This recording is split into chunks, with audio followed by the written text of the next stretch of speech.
Hey guys, magandang umaga po sa inyo lahat dyan, sa mga nanonood sa mga live ko. Kaya pa po kayo guys.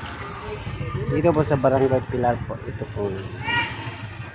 Barangay Pilar po, malinis talagang ang kapitan dito. Talagang inaasikaso talaga yung barangay. Kahit yung mga kalsada guys,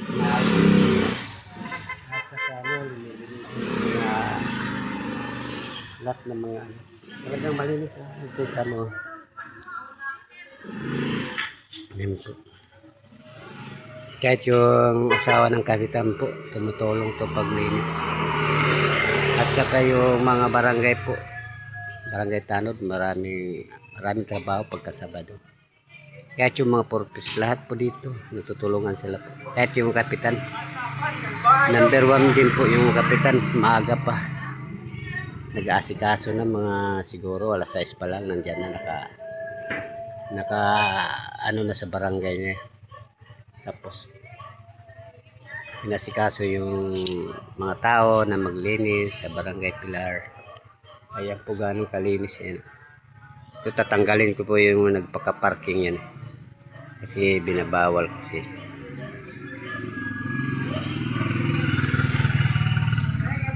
Ayan o, malinis.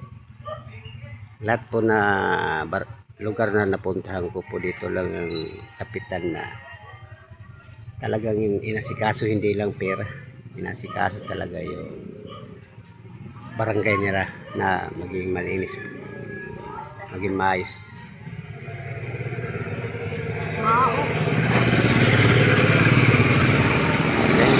Talagang maluwag to pong barangay. Tsaka maraming lugar na puntahan ko, hindi katulad kapitan namin, talagang inasikaso talaga niya. Yung malinis, o tingnan mo. Naglilinis sila po, nagwawalis lahat, pati yung kapitan.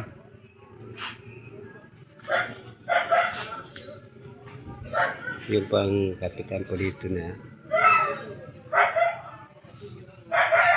talagang marami namang kapitan dito na nakaupo, pero walang kapitan na katulad sa kay or angkilan po. Talagang inasikaso po ang area. Kahit yung asawa ng kapitan niya, ayun, nakaupo. Naglinis pa lang niya sila. Yung asawa ng kapitan mismo, tumutulong din maglinis.